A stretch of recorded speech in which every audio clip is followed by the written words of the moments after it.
If you feel like you don't have time to market, the very fastest, bestest solution is to find a partner. Every lead that you lose, you're handing to a competitor so they love you. Marketing is too expensive. How should businesses think about budget? Is it more expensive than going out of business?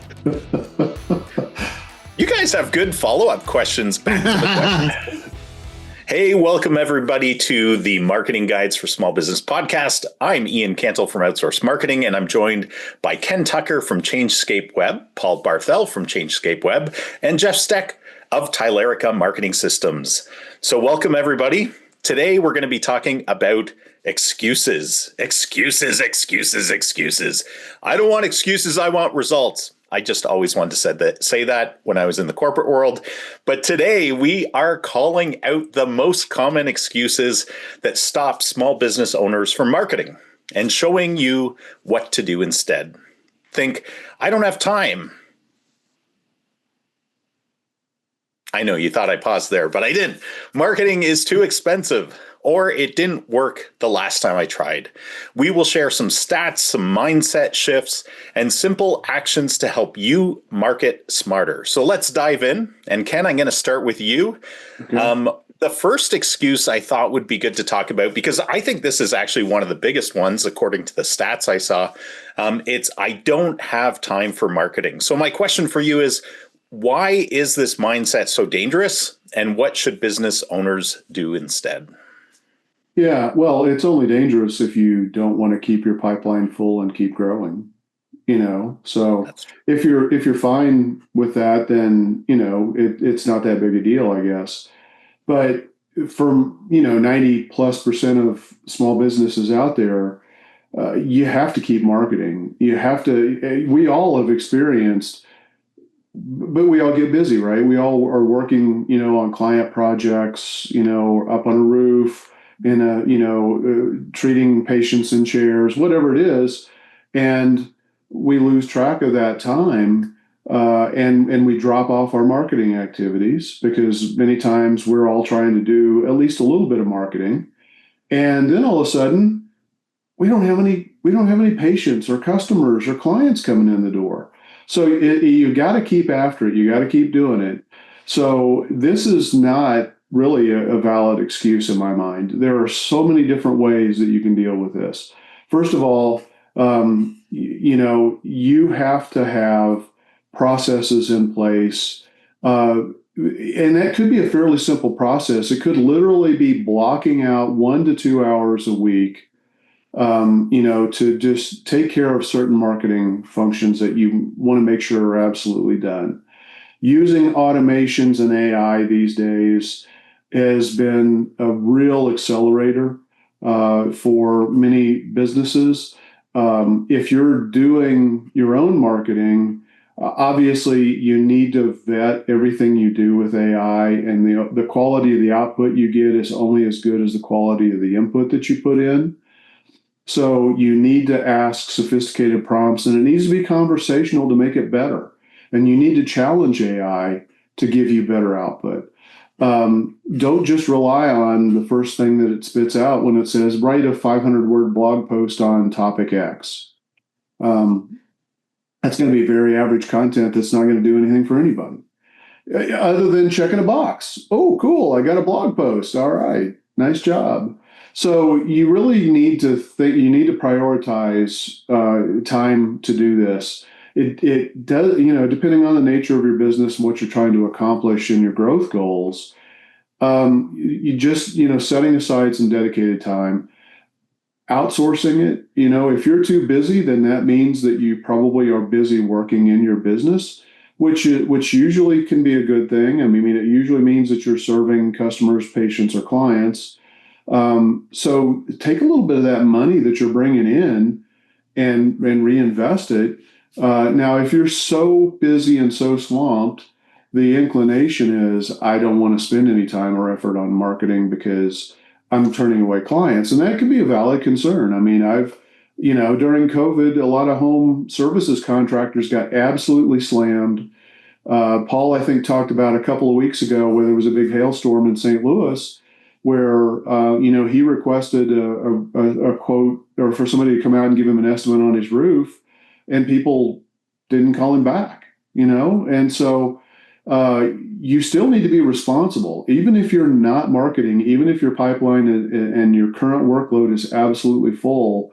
Keep in mind that responding is marketing, and you need to carve out enough time to respond to each and every person that contacts your business. Otherwise, Paul said it. I do it all the time. If I go to a restaurant and they advertise something on their website and they don't have it, and that's the reason I went there, I may not ever give them a chance again. If they tell me the wrong hours, I show up and they're not open, and I drove across town specifically to go there. So you can't take that risk. You have to make time for marketing, period. And so AI and automation really is your best friend.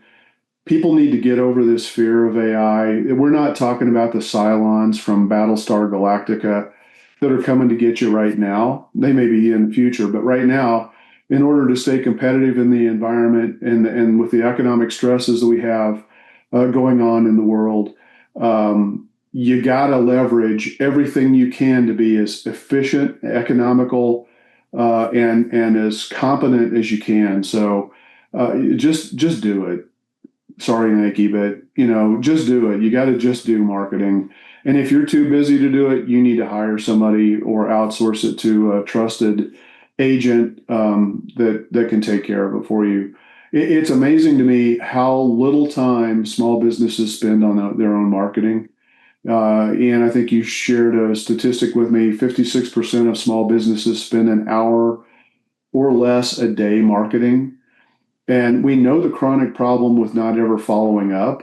I think 27% is ridiculously low. I think it's way higher than that. Speed of response, absolutely, absolutely vital. So if you don't have a marketing system in place to where you're responding to a lead in the first 5 minutes, there's more than an 80% likelihood you will never be able to get back in contact with that lead again.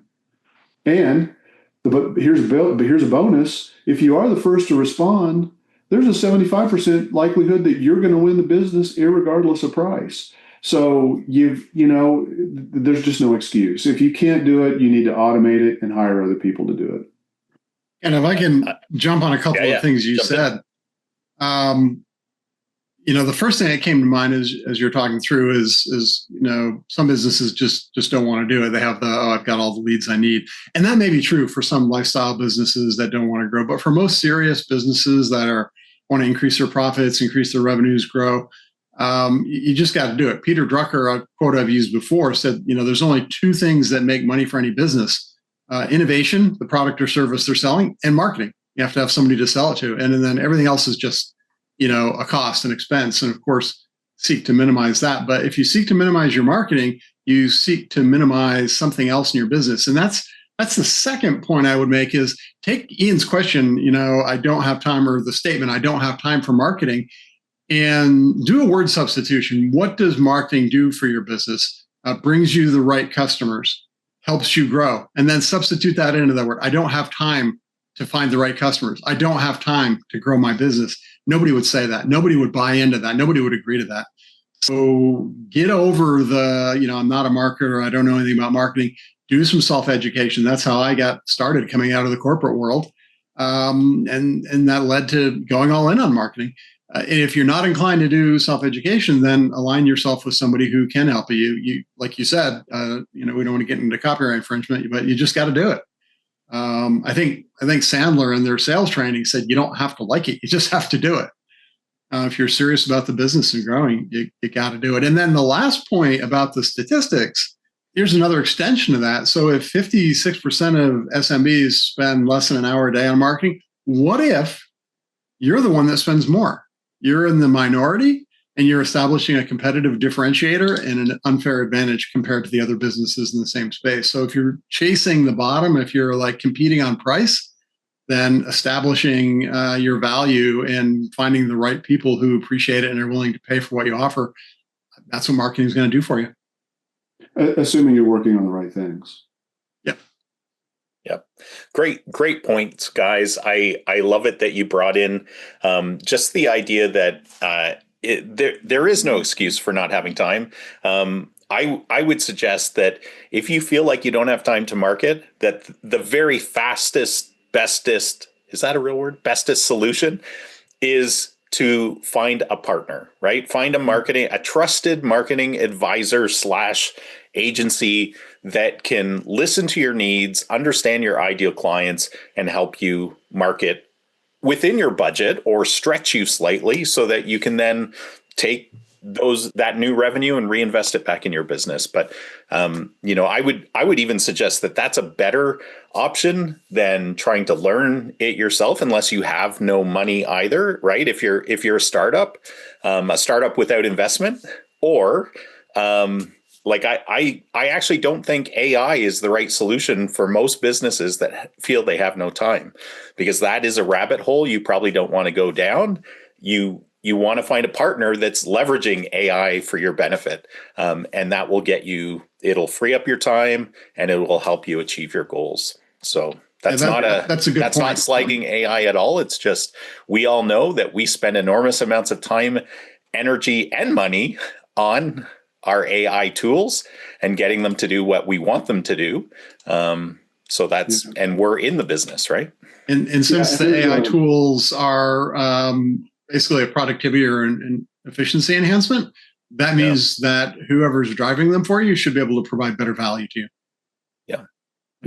There's an emerging concept, and Jeff, I know you're pretty deep into this, and I suspect you are as well. Paul and I certainly are, and that's really kind of the AI technical fractional role that you can hire out. So, there are fractional CFOs for financial, there's technical CFOs, there's marketing fractional officers. Actually, there's an emerging field for AI technical officers as well. And so, that's a fractional role. So you're not having to pay full time. If you try to hire your own person to do some of these things, you're talking about massive expenditure. You have to figure, and probably pretty limited skill sets, because you're not going to be able to afford somebody that has a broad range of omni-channel expertise, including the new emerging technologies from AI, to be able to do the job. So you just have to keep that in mind. And you have, if you don't have time to do it, you don't have the staff to do it, you're going to have to carve out some money and save some money to get it done for your business and to have it done in the right way with the right partner. Well, and it's not just hiring a person. You have to provide them with the tools and platforms and software that they need to do that job. Yeah. And give them direction. Manage them, right? Give them strategic direction. But that leads really nicely into my next question, which is for Paul. And the excuse that we're talking about here is marketing is too expensive, right? And the question is, what's the reality, and how should businesses think about budget? Is it more expensive than going out of business? You guys have good follow-up questions back to the questions. Come on, answer that one, Ian. Yeah. Well, I think part of the reality behind that statement is, or the reason behind that statement, especially with newer businesses, startups, is they don't budget for it. It's like marketing is almost always an afterthought. And if it's not in your budget, of course it's too expensive. Anything that's not in your budget is going to be too expensive. And I think that's where that really stems from. But it's an investment, and it's not a set it and forget it thing. It's not a one and done thing. It's an ongoing investment, and it will produce a return on investment. And there are some free tools out there that can give you some insights into what's going on. And especially if you're a local business, your Google business profile is like essential. It's non-negotiable. Even though you don't own it and Google owns it, if you're a local business, you have to have a Google business profile. You have to optimize it. You have to be posting to it because people use it.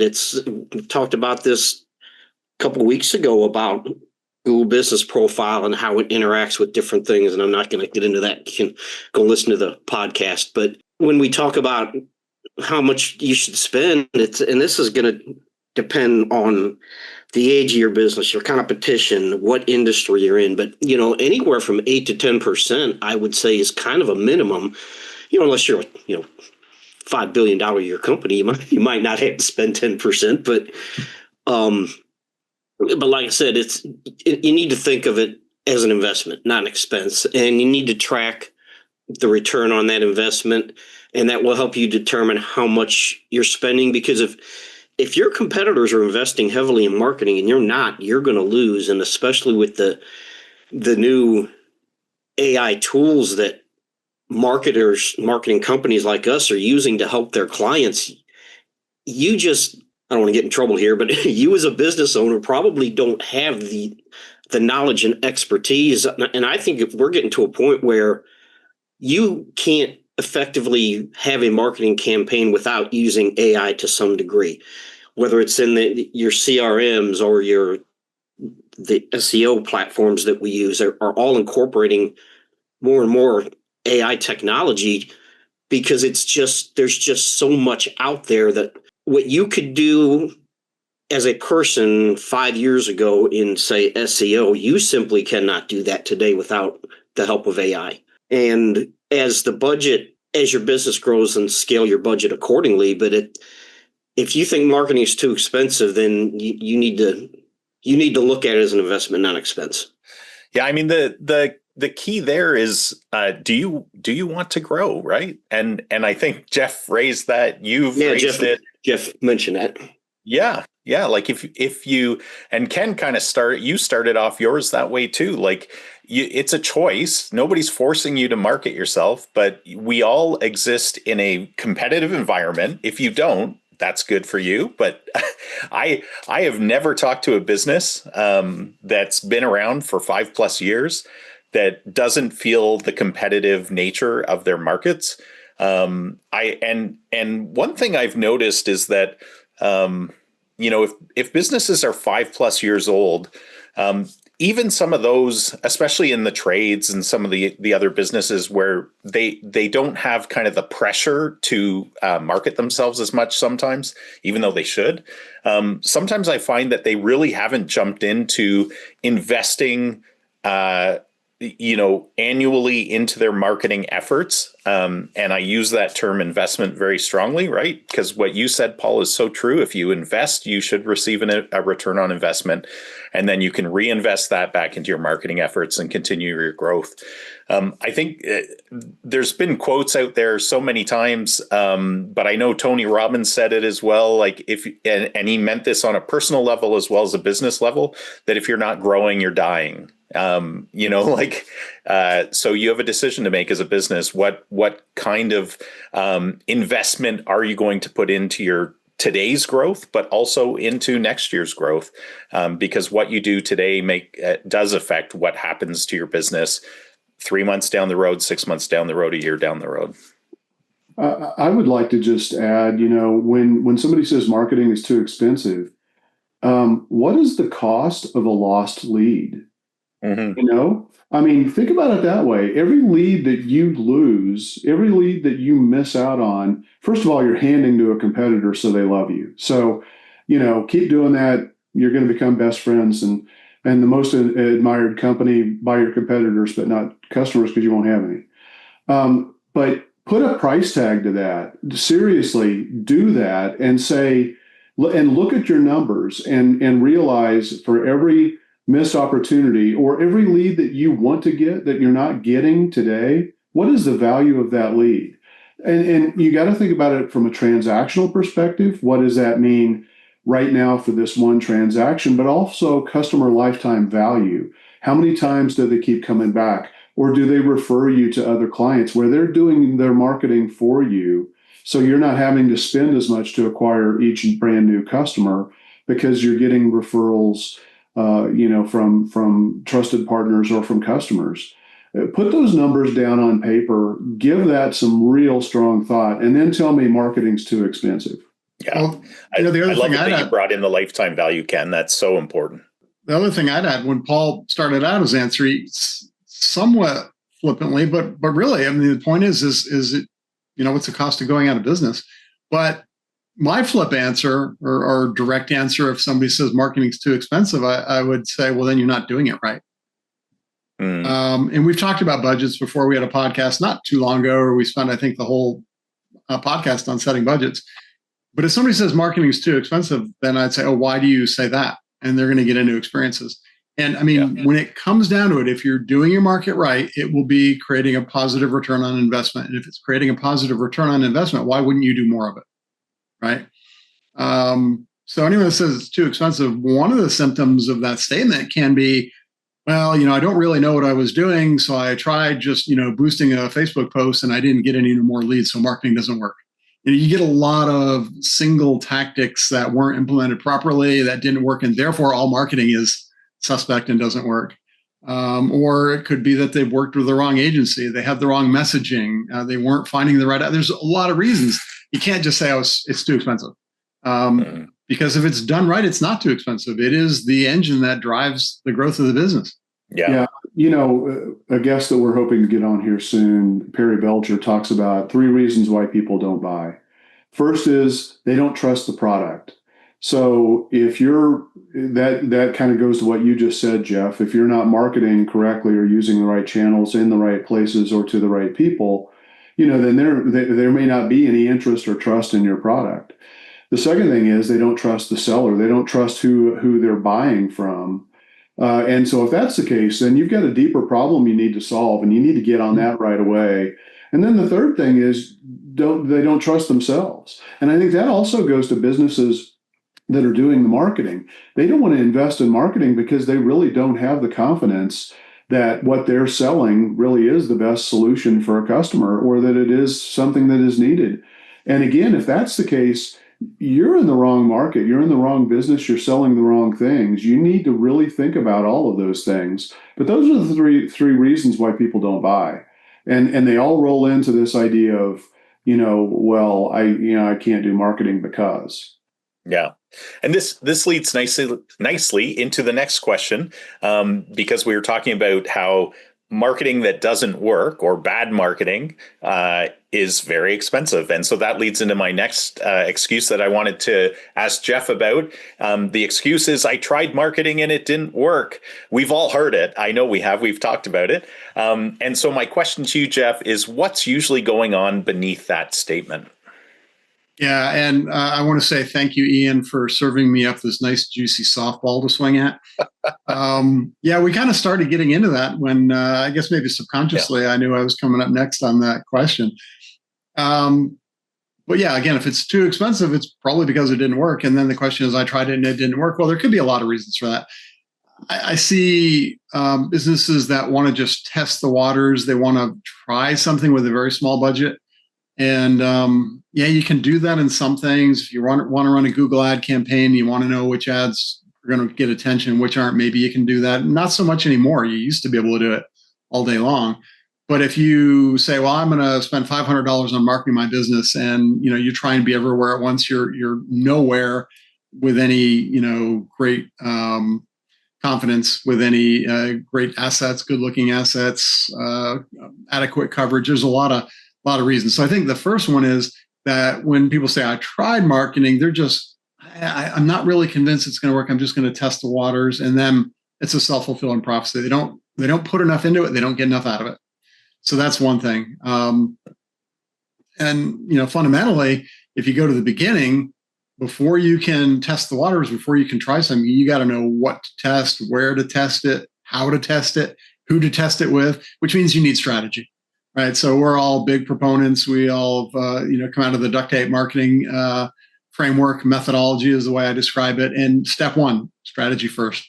Right. You've got to have a solid strategy. You got to know who you're going after, how they think, where they get their information. You've got to know what's different about your business, how you're going to position it, what your branding is, what your values are that people can tap into. Ken just talked about, the reptilian brain. At least I think we were talking maybe before we started about where decisions are made and the emotional levels. And you got to understand all this about your audience and then tune your messaging to that, and have a coherent strategy to be, if not omni-channel, at least multi-channel, not just try the tactic of the day because your friend's nephew's buddy's neighbor's kid told you it worked. So, the strategy, the messaging that matches the audience, the consistency, the going to the right places, the setting up metrics so you know if it's working. It did it not work this month, but it worked last month. And if we stay with it, maybe it'll work again next month and then the month after. So we had one bad month. Okay, we're not throwing out the baby with the bathwater, right? So you need to be able to track results. You need to have goals. You need to set goals and realistic goals, not I want to be at a 10x ROI in a month. Realistically setting up marketing campaigns. There are a few things you can do that get very quick responses and results, but most things take a little time to build up, especially in the content world, the authority, the SEO. I went to a talk once down here in Austin at the Capital Factory. It was a few years ago. It was a guy who had been in the advertising world for 50 plus years. He was, one of the original madmen.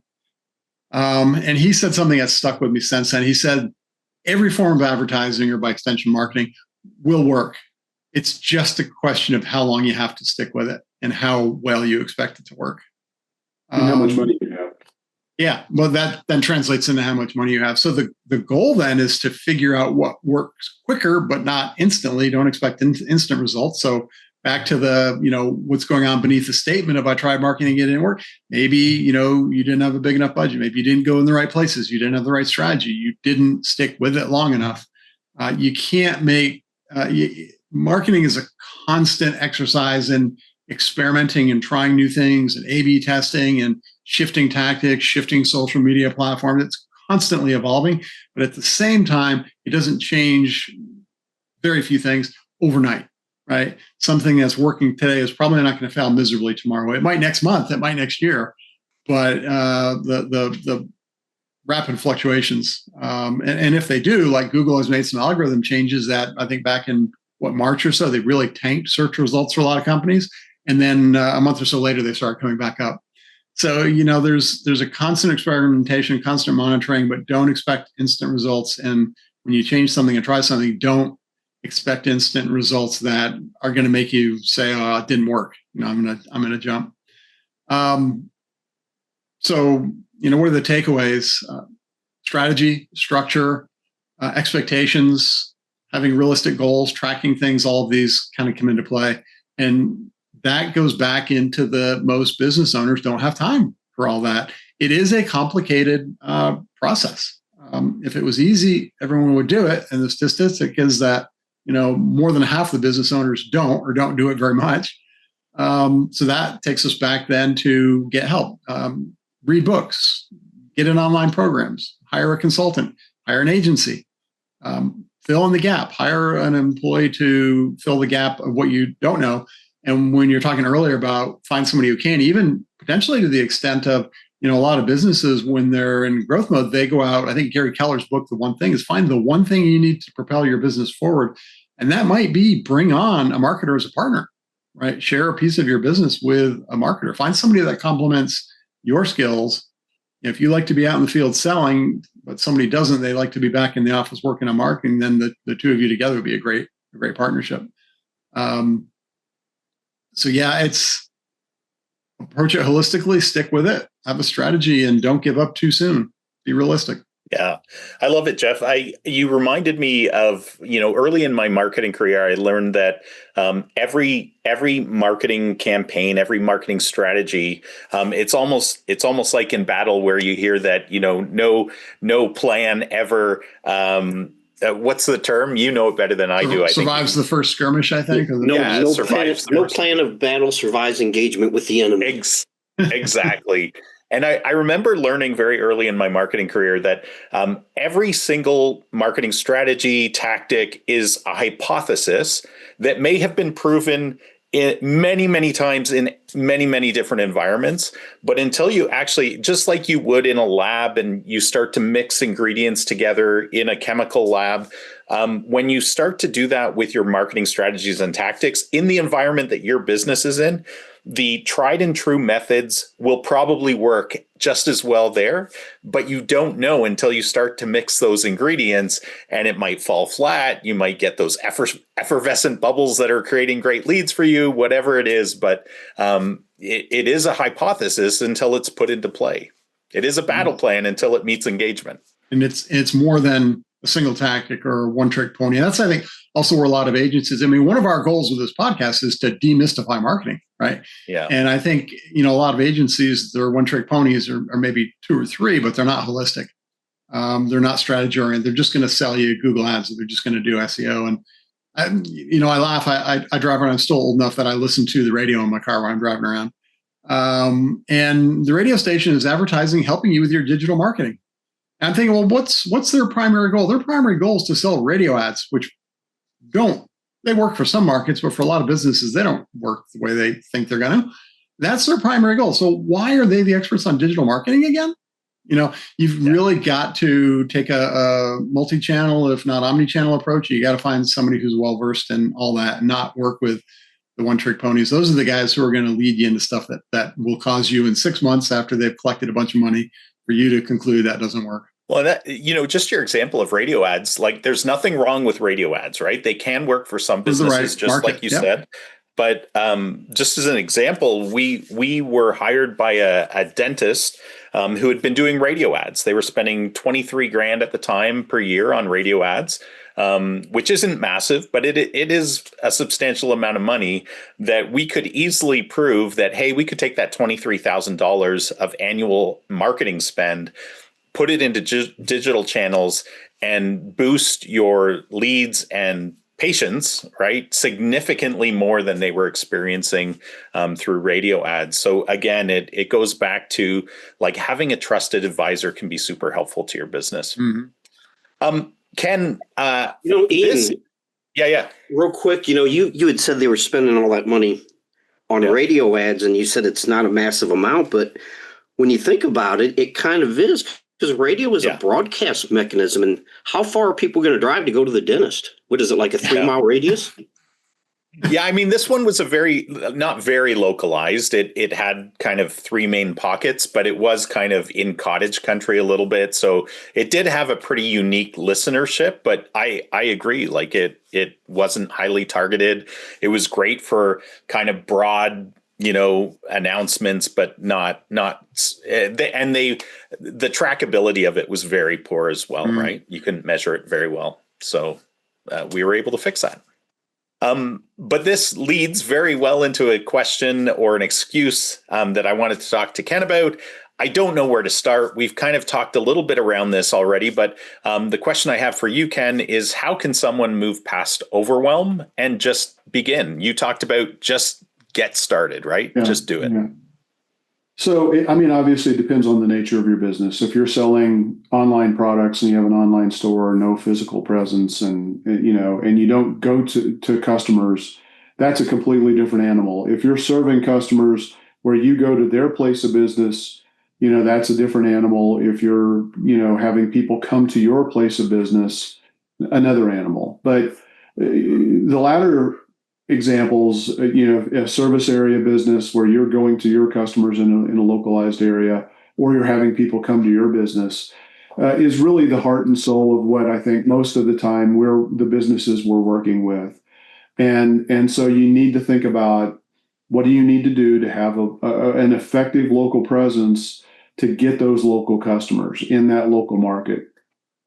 So so let's just go with that. Because you can go down rabbit holes all day long with other industries and whatnot.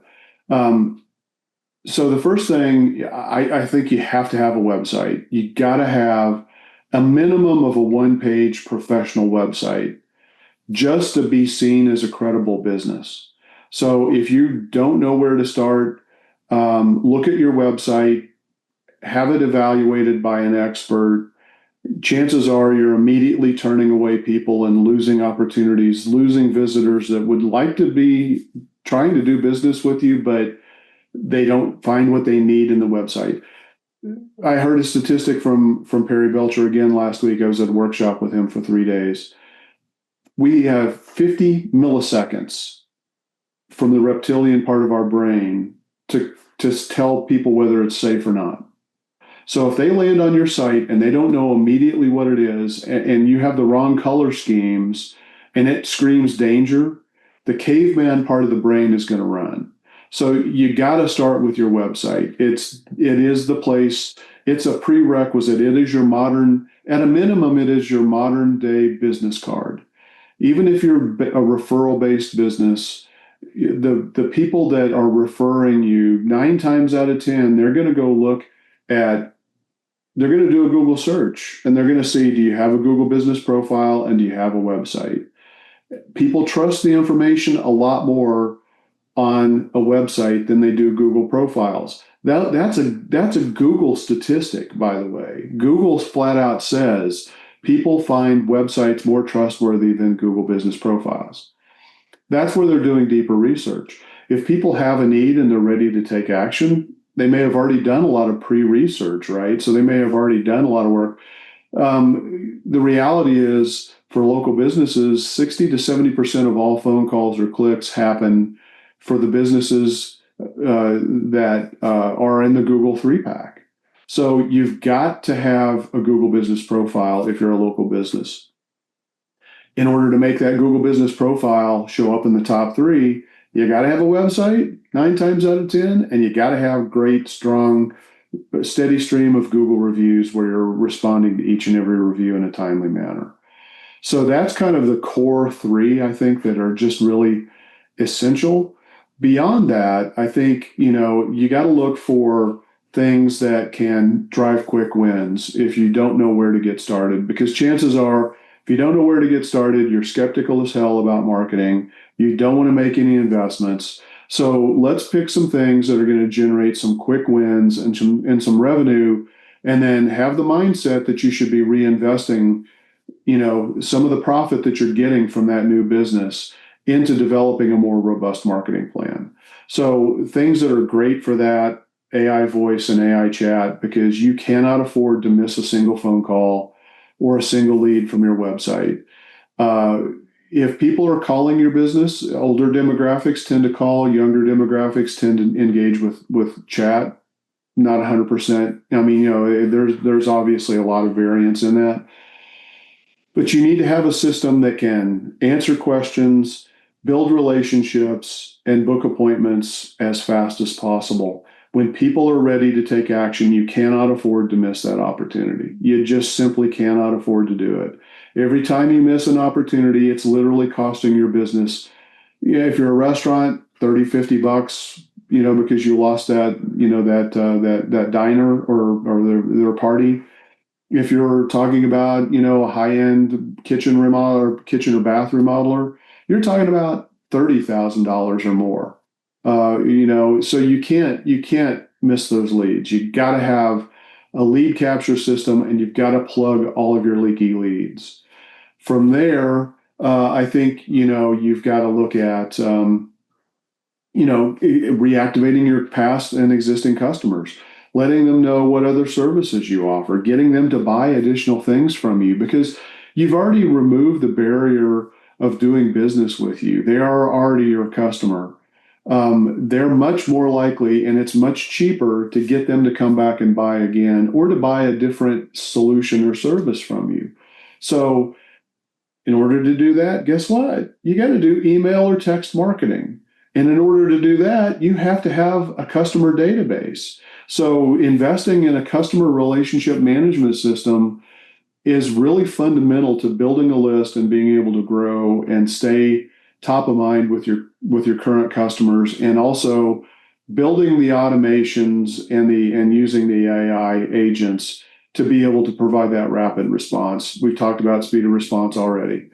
Those are kind of the core things. That's for that, you're probably looking at an investment level of just those things at a minimum.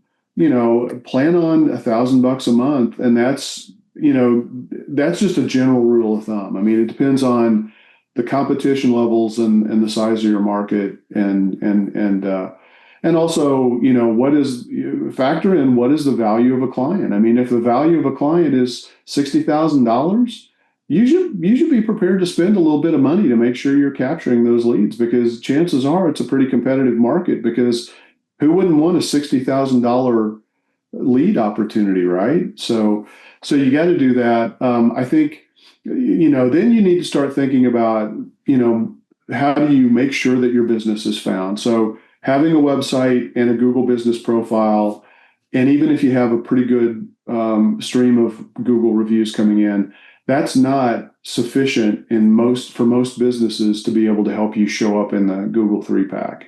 You've got to make investments in an SEO strategy. And so how do you do that? You have to create content. You have to have a plan. You have to dial it in for your ideal customer. We've talked about, getting marketing strategy in place. So you really need to think through all those things. Another hidden gem we dedicated an entire podcast to this topic, and that's using frequently asked questions. They're so important. You can feed them into your Google profile. It helps your Google business profile rank. You put them on your website. It's good information for people who are landing on your website who aren't ready to talk to a person yet, who aren't ready to engage with an AI chatbot, fill out a form on your website, pick up the phone and call. They're doing research. They're trying to find out information. They want to learn more. And it's great for SEO because it gives you extra content-rich topics and information about those core things that you want to be found for. So, take advantage of those things. I mean, we could go on, but that's kind of how I look at unpeeling the onion. The ideal scenario is that you can get to an omni-channel strategy because we all know that that's the most predictable, reliable source of a steady stream of leads and sales that you can close. But if you can't get there yet, you take some baby steps, focus on the core three, the Google profile, your website, getting Google reviews. Add to that a customer relationship management system so that you're capturing every single lead that's coming in and have a system to follow up with them. And so that you're the first to respond and that you're following up within 5 minutes. If you do that, you're going to make great headway. Even if you're not currently ranking, people are going to stumble across your website. You may rank in a very small local market, a local area, like a 1 mile radius from where your business is located on the Google profile, because there's not a whole lot of competition there. You probably not a whole lot of traffic, but still, why miss a lead? If a lead comes to your website and you're on a roof and not able to answer that phone call when it happens, guess what? Your competitors are going to be really happy about that. I find it interesting, Ken, that and I only find this interesting not because I think it's where you should start, but so many people I talk with who are just trying to figure out, like, how do I start to market my business? They jump to social media as because Gary V is on social media, and there's these urban myths about businesses that have built their entire business on social media, and not all of them are myths. Like, there have been people that have done it, but it's like the 2% of the people that are baseball players reach the pros, right? Like that might even be a bloated stat now, but that used to be the stat. But like, the chances of really taking your business from nothing to high visibility, an endless flow of leads through social media for most local businesses, most small businesses, is so minute that it's like, it always strikes me as a ridiculous conversation, but so many people believe it. Yeah. No, that's a great point. I mean, I do think if you're really, really, really strapped on budget and you just can't afford to do much and you're trying to do something yourself, the best thing you can do, if you're comfortable with this, is to do short videos and put those on YouTube as YouTube Shorts, Instagram and Facebook Reels. They get a lot of visibility, and they're easy to create because you're talking about a 30 to 45 second video, so it doesn't take a lot of time and investment. Now, you need to think these things through. You need to plan them, and the great thing about it is it's really easy to test messaging and see what's working well. Is the background working well? Are the t-shirts you're wearing, is that capturing attention so that people see that and say, oh, what's this guy talking about? Who knows? but it's really an effective way to test. You can come up with 3 different types of shorts that you're doing. You can do how-tos, you can do motivational stories, you can do product information. But Ken, would you ever suggest that somebody goes down that path before building and optimizing their Google business profile for a small business, local business? No, right? Like you'd never would. Well, the Google business profile is free, so you're crazy if you haven't done that. You're just insane if you haven't done that. That's yeah, and so even if you have to spend some money to hire an expert to help you get your profile set up properly and train you on how to keep adding to it in a meaningful, valuable way, that's where you get started. But in terms of content production and creation, I think the shorts is one of the best ways to go, because now people are going to think it's social media, I'm going to get instantaneous results. And that's not the case.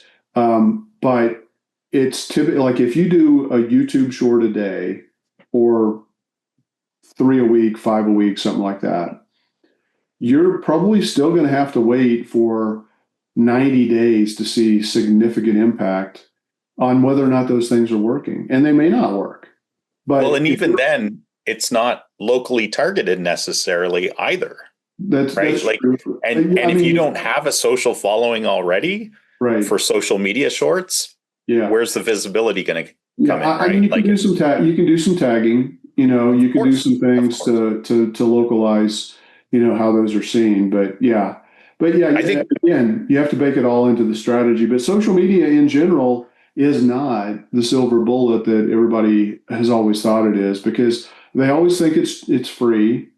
And sure, you can do all the posts you want for free. Your time is not free. Right.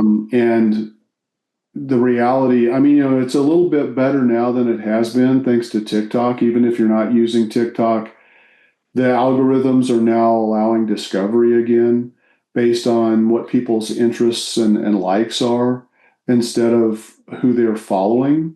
So it's opened up just a fraction, but still that's not enough. It's not the channel that you should go with first.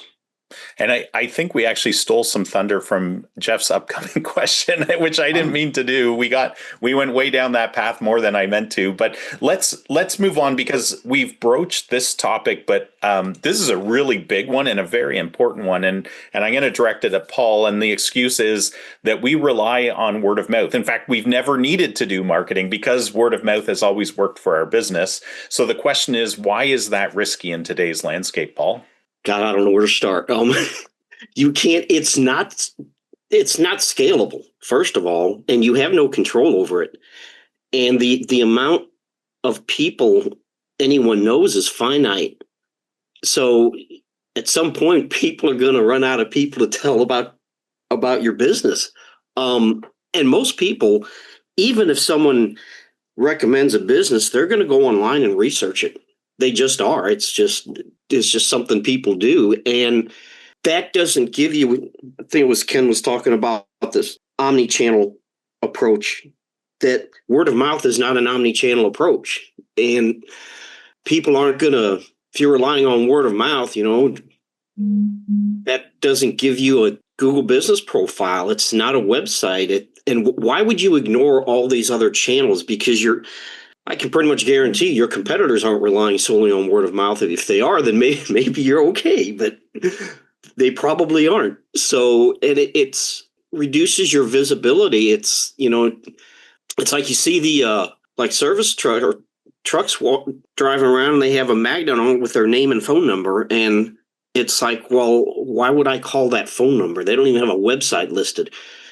And I'm probably not going to write the phone number down while I'm driving. So it's just, if you're not building an online presence, especially this day and age where Google is more concerned about brand mentions and expertise and authority, and not going to go down that path right now, but it's digital marketing it's scalable and you can control it. And it's like, it's always been said, as essential as a Google business profile is, you don't own it. The only thing you own in the digital world really is your website. And these other channels are out there to be used and to give you visibility, but forget about word of mouth. If, like we were just talking about, if all you're doing is social media, that's not enough. If all you're doing is Google ads, it's not enough, because your reach and scalability is limited, and any kind of paid advertising, you stop paying for it, it's gone. Those leads are gone. And like I said, with word of mouth, it's finite, and it's just not scalable. And it's a bad strategy. You might have been able to get away with that 20 years ago, but not the world we live in today. Yeah, I think just to amplify that, Paul, the engineer in me has got numbers in his head churning. Let's assume that if everyone you did business with referred you to somebody else who did business with you, then you would have an infinitely scalable business. All you'd have to do is start off with one person. You'd have more than one person that they told, which means you'd have, multiply it out 2 times 2 times 2 times.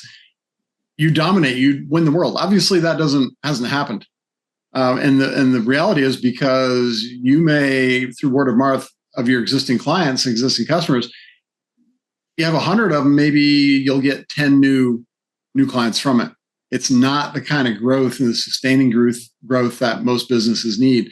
And then, you also have to factor in churn. Some are going to leave, some are going to go away for whatever reason. They go out of business themselves, they retire, they die, whatever. Not all your existing clients are going to stay existing clients. So it's just not scalable, as you said, and you can't grow business on it. Now, that said, it is an important part of growth. You don't want to say, hey, if I can get 10% of my new business from word of mouth, sure, focus on it. Have referral programs, have incentives for people to tell other people about you. Go out and do networking, networking and referrals from adjacent service providers to your industry. In other words, if you're the dentist, you didn't go out and network with other dentists, but you might go out and network with doctors, because doctors come across people who have dental issues. But even that isn't really truly sustainable, right? If I make 3 networking connections this month, unless I do the work to maintain the relationships with them, which means meet with them next month and the month after and the month after, they'll forget about me. So now I meet 3 this month. Next month, I got to follow up with 3, but I got to meet 3 new ones. So it means I got to follow up with 6. And then I got to meet 3 new ones. So I got to follow. You can't scale that. Again, word of mouth is important. Don't ignore it, but don't hang your hat on it. Like I said, people die. Quite rude of them, but they do. And I think the biggest misunderstanding and misnomer of word of mouth is people will say word of mouth marketing, but marketing is an active, proactive thing you do. Whereas most people that say I've built my business on word of mouth, it's just happened. It's passive. I've done such a great job that people shared, which is wonderful. You should always continue to do that and appreciate the word of mouth that happens naturally when you deliver excellence. But as you said, Jeff, there are strategies that can promote referrals, which is really a word of mouth promotional strategy that most businesses that are relying on word of mouth don't do at all. And they should. They absolutely should. Here's the nutshell, right? When you implement a word of mouth strategy, and again, you want to do it, right? Why wouldn't you if you could get a fraction of your business from it? Yeah. But when you implement a word of mouth strategy, you're taking actions, you're giving people tools potentially, and then you are hoping that they will carry the ball from there and you'll get business from it. And the saying that comes to mind about that is, hope is not a strategy. Yeah. Yeah. Jeff, we're running out of time. And because we broached one of your topics, I wanted to ask you to choose your own adventure, and we can either dive deeper into the social media question that I post on social media. That's enough. That's an excuse. Or your other one, which is I'm doing things, but I don't have a plan. Which one would you like to choose your own adventure, Jeff? Oh boy. Choices. That's it. We can hit social media some other time. I think we did hit on it a fair amount. Yeah. And I think I can even jump into the next one off of that one. So, okay. So you want to go with that? I'm doing things, but I don't have a plan. Yeah. So what's your actual question? Yeah. So the excuse is I'm doing things, but I don't have a plan. And the question is, what's the danger of running marketing without a strategic plan? Yeah. Well, the biggest danger is it's hit or miss. Hope is not a strategy, as I just said. And, you might get some things that work, but you're going to have a lot more things that don't work. And the downside of that is the few things that occasionally work, that's the biggest addiction to gambling, right? That's how gambling gets people hooked. It doesn't work in the long term, but sometimes it does. And if you don't have a plan, for that 1%. Yeah, exactly. Well, I ran an email and it worked. It worked great. All I need to ever do is run emails for the rest of my life. No, that's, you've got to be comprehensive. You got to keep up with things. You've got to have a plan. What's the old saying? If you fail to plan, you plan to fail. I think something like that. Plan for success. Failure will take care of itself. Yeah, that one too. I mean, there's tons of them. You can go all day long. You can find them. The hope is not a strategy. Bottom line is you got to be intentional. You got to think about what you're doing. You've got to be very methodical about it. And that all are elements of planning, right? You're not going to just make it happen by accident. And if you do happen to fall into something by accident that works, I can almost guarantee it's not going to work in the long term, and it's not going to scale the way you want it to scale. So that says, do the work, pay the dues up front, do the planning, have the plan. Don't, as we said earlier, the saying about the battle plan, don't assume it's cast in concrete and will never change. It will change. You will need to revisit it. I would say even quarterly, for sure, yearly, annually, but probably quarterly. If you look at the EOS entrepreneurial operating system strategy, I mean, they've got quarterly reviews. Most marketers are going to have quarterly reviews built into their programs with you. And that's because things are dynamic and they change. So do the work, do the plan, let it guide you, know how it's going, but then use it as a yardstick to measure results against. And if things seem to be tailing off or not working, then, take action. Random acts of marketing aren't going to get you there. You've got to be intentional. You got to think it through. And you want to be proactive and ahead of the curve instead of reacting to what's going on. You don't want to be driving by looking in the rearview mirror, as the saying goes. Well, we're just full of metaphors and sayings today, aren't we? Absolutely. That's great. So when you have a plan, you're going to have a benchmark, you're going to have measurements, you're going to know how you're doing. And another thing that planning will allow you to do is to align your overall strategy with your business goals. Most businesses have goals. I want to grow X amount next year. I want to be at a certain revenue target 5 years from now. In some businesses, it may be I want to exit. I want to build my business to sell in a certain amount of time. So when you have those goals, those benchmarks will fall out of that. And then the plans are how you're going to meet the benchmarks and the goals that you set for yourself and for your business. When you have a plan, it tells you what to focus on. And as other things come up, TikTok's all the rage. Maybe we should get into TikTok. Think about it, but you have a way to say, no, it's not strategic for us. We've done the work. We know our target market is not on TikTok right now. We'll monitor it. We'll pay attention. Maybe later we'll be on TikTok. But it lets you put guardrails around what you're doing and what you're not doing or not willing to do. And it can keep, if you've got multiple people working, if you're working with an agency, if you've got other people in your business, you can keep everyone on the same page, save time, save confusion, save potentially having to redo work. There's, again, a saying, we didn't have time to do it right. We have a lot of time to do it over. That's not where you want to be. That said, what's the statistic? 48% of small, medium businesses, something around half, say that strategy is their biggest challenge. So again, now we're back to, recognize your weaknesses, recognize that it is important, and then find somebody who can get you through there. I mean, I think all of us are deep into strategy. And the plans fall out of the strategy, and then the tactical execution falls out of the plans. So, one thing leads to another. Next thing you know, you have a marketing system and your business is growing. Awesome. Well, I want to wrap things up, but I want to give you guys a chance to throw out any last thoughts. So go ahead. Any last thoughts, guys? Yeah, I would just say that, to follow on what Jeff was just talking about, if you don't have a plan and a strategy in place, if you're doing marketing and you're having any success with marketing, chances are it's because of the heroic efforts of individuals. And if those individuals leave, it cripples your marketing. The information technology world in the early days was built on heroes. These heroes built these systems and they love to have the control. And when you're trying to build predictable, reliable, managed, measured results, then you have to have systems in place. And because systems are what keep everything going and you get out of the reliance of heroism. If your top sales performer leaves, your business is going to be devastated, chances are. Unless you have a system, unless you're working to bring everybody else. Now, you're always, there's always going to be somebody who's the top performer, right? They could be your top content producer, could leave. But you need to get those systems in place so in the event that they leave, they get hit by a bus, they get busy and pulled in a different direction, you can still keep going. So don't rely on heroism as your marketing model. That's a massive mistake. Awesome. Thanks. And an AI voice agent isn't going to leave. Ooh, unless you stop paying. There's always a catch. And it's going back to something Ken said earlier, that the Cylons may not be coming to get you, but the Terminators are.